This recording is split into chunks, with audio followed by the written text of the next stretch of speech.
Hello, नमस्कार। मैं doctor Suresh, assistant professor ABST। आज का जो वीडियो है वो इनकम टैक्स पे है। इनकम टैक्स में ये बीकॉम सेकेंड ईयर का ऑप्शनल पेपर है, अर्थात बीकॉम सेकेंड ईयर में इसको कंपलसरी रूप से लागू किया गया है। इनकम टैक्स में इस टॉपिक में आज हम इनकम फ्रॉम सैलरी हेड के बारे में पढ़ेंगे। इनकम टैक्स के ऊपर पहले भी कुछ वीडियो जारी हो चुके हैं।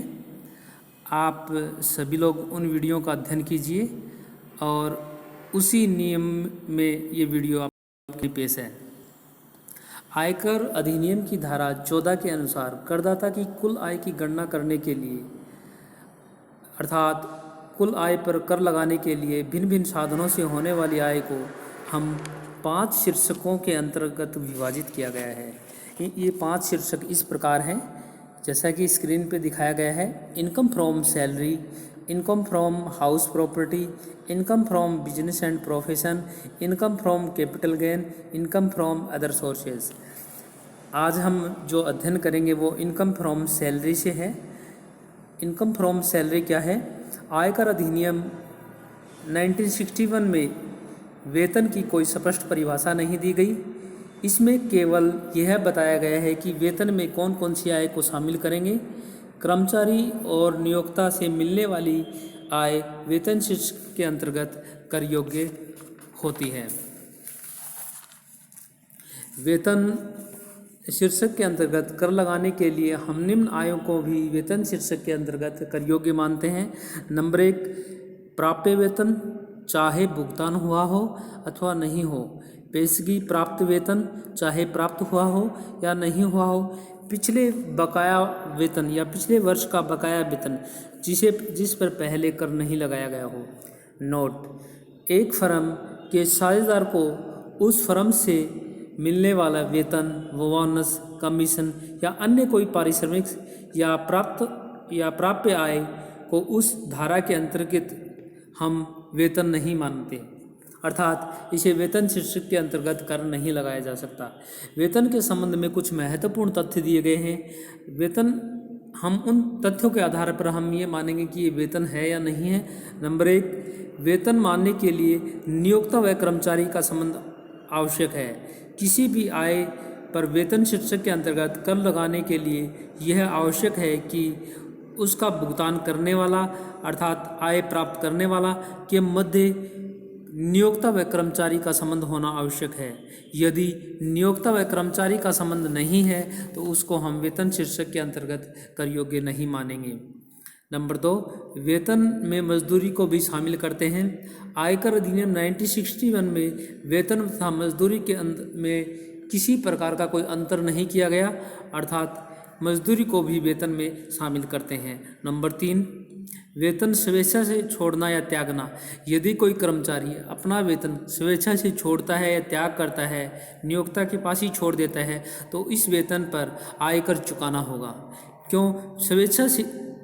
स्वेच्छा से छोड़ा गया वेतन को आयकर अधिनियम वेतन का उपयोग मानता है। परंतु यदि कर्मचारी अपना वेतन या वेतन का कुछ भाग voluntary surrender of salary exemption from taxation act 1961 के अंतर्गत छोड़ता है तो उसे कुल आय में शामिल नहीं करते। दूसरे शब्दों में हम ये कह सकते हैं, केंद्रीय सरकार या राज्य सरकार के किसी कर्मचारी द्वारा जनहित में छोड़ा गया वेतन पूर्णतः करमुक्त होता है। करमुक्त वेतन। नंबर 4, करमुक्त वेतन। यदि किसी कर्मचारी को उसके नियोक्ता की तरफ से करमुक्त वेतन प्राप्त होता है तो इसका तात्पर्य यह नहीं है कि उस पर आयकर नहीं लगता। इसका तात्पर्य यह है कि नियोक्ता ने उस वेतन पर अनुमानित कर का भुगतान कर दिया गया है। नेक्स्ट, नियोक्ता के अतिरिक्त अन्य व्यक्तियों से प्राप्त आय। यदि करदाता को नियोक्ता के अतिरिक्त अन्य किसी व्यक्ति से कोई सेवा प्रदान करने के बदले में कोई लाभ, अनुलाभ, पारिश्रमिक मिलता है तो उसके वेतन के अंतर्गत कर नहीं लगाया जा सकता। इसमें इनकम फ्रॉम अदर सोर्सेज के अंतर्गत कर लगाया जाएगा। इसमें इसके जो महत्वपूर्ण एग्जाम्पल हैं वो इस प्रकार है। नंबर 1, किसी शिक्षक के द्वारा इन्विजिलेटर के रूप में या एग्जामिनर के रूप में कोई कार्य किया जाता है तो ये इससे मिलने वाला जो पारिश्रमिक है इनकम फ्रॉम सैलरी हेड में काउंट नहीं होगा।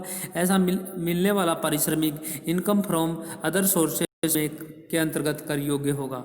नंबर 2, किसी कंपनी के संचालक को जो उस कंपनी का कर्मचारी नहीं है तो प्राप्त संचालक शुल्क या भुगतान इस हेड के अंतर्गत कर योग्य नहीं होगा। ये इनकम फ्रॉम अदर सोर्सेज के अंतर्गत कर योग्य होगा। नेक्स्ट, किसी कंपनी के अंशों या ऋणपत्रों को बेचने से प्राप्त होने वाला कमीशन, ऐसा commission income from salary head के अंतर्गत कर योग्य नहीं होगा। ये commission income from house property, income from other sources के अंतर्गत कर योग्य होगा। नेक्स्ट, ऑडिटर को प्राप्त पारिश्रमिक income from business and profession में कर योग्य होगा। नेक्स्ट, वेतन के उपार्जित होने का स्थान, वेतन के उपार्जित होने का स्थान अर्थात वेतन के उपार्जित होने का स्थान उस स्थान को माना जाएगा जहां पर कर्मचारी ने सेवाएं दी हैं। अर्थात भारत में दी गई सेवाओं के बदले कमाया गया वेतन भारत में ही उपार्जित हुआ माना जाएगा, चाहे उसका भुगतान कहीं भी हुआ हो।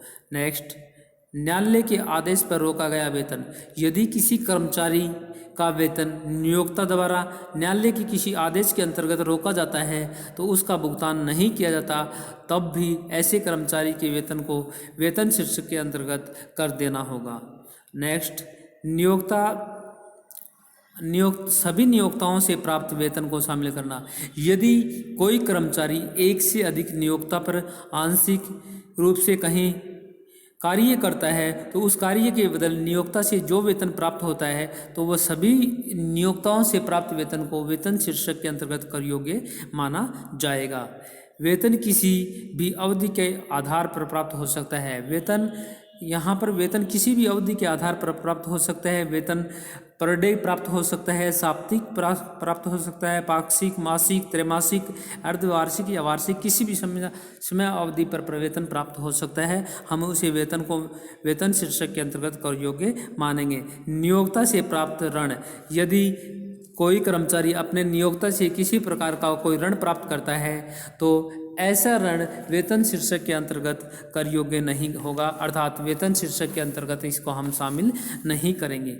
नेक्स्ट, निर्धारित सेवा के अतिरिक्त कार्य या पारिश्रमिक, यदि किसी कर्मचारी को निर्धारित सेवा के अतिरिक्त कोई कार्य करने के लिए अतिरिक्त पारिश्रमिक प्राप्त होता है तो ऐसे पारिश्रमिक को वेतन में शामिल करेंगे। यहाँ पर महत्वपूर्ण एग्जाम्पल है विश्वविद्यालय के प्रश्न पत्र बनाने में, उत्तर पुस्तिकाओं को जांचने में प्राप्त जो शुल्क है या पारिश्रमिक है वह इनकम फ्रॉम सैलरी हेड में ही काउंट होगा। यहाँ पर छात्र ध्यान दें कि अगर विश्वविद्यालय के प्रश्न पत्र बनाने में और उत्तर पुस्तिकाओं की जांच करने से जो पारिश्रमिक प्राप्त होता है वो वेतन शीर्षक के अंतर्गत प्राप्त होता है, और अगर कोई शिक्षक इन्विजिलेटर और एग्जामिनर के रूप में कोई कार्य करता है उसके बदले कोई पारिश्रमिक प्राप्त होता है तो ऐसा पारिश्रमिक इनकम फ्रॉम अदर सोर्सेज में काउंटेबल होगा। नेक्स्ट, सेवा समाप्त होने के बाद मिलने वाला भुगतान या पेंशन, यदि किसी कर्मचारी को सेवा समाप्त होने के बाद या उसको मासिक पेंशन जो मिलती है उसका भुगतान किया जाता है तो ये वेतन शीर्षक के अंतर्गत ही कर योग्य होगा। सभी छात्र ध्यान दें, ये नियम क्रमबद्ध रूप से स्टडी करें ताकि हम आगे प्रैक्टिकल क्वेश्चन करने में हमें परेशानी नहीं हो। और फिर भी अगर किसी छात्र को समझ में नहीं आया तो मेरे से कॉन्टैक्ट नंबर पे मेरे से बात कर सकता है, व्हाट्सएप नंबर पे मैसेज छोड़ सकता है। Thank you.